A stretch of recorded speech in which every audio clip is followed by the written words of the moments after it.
2024 টি-20 বিশ্বকাপের জন্য বিপুল পরিমাণ প্রাইজ মানির ঘোষণা দিল আইসিসি।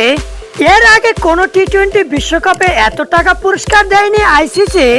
সব মিলিয়ে এবারের বিশ্বকাপে পুরস্কার থাকবে 11.25 মিলিয়ন মার্কিন ডলার, যা বাংলাদেশি টাকায় প্রায় 132 কোটির বেশি। এখান থেকে বাংলাদেশও পাবে মোটা অঙ্কের টাকা। বাংলাদেশ যদি একটি ম্যাচও না জিতে তবুও পাবে কোটি টাকা। ম্যাচ জিতলে তো তা হবে দ্বিগুণ।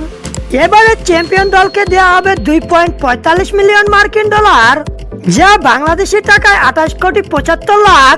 রানার্স আপ দলকে দেওয়া হবে 1.28 মিলিয়ন মার্কিন ডলার বা 15 কোটি টাকা।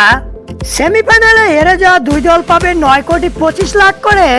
সুপার 8 থেকে সেমিফাইনালে যেতে না পারা 4 দল পাবে 4 কোটি 50 লাখ।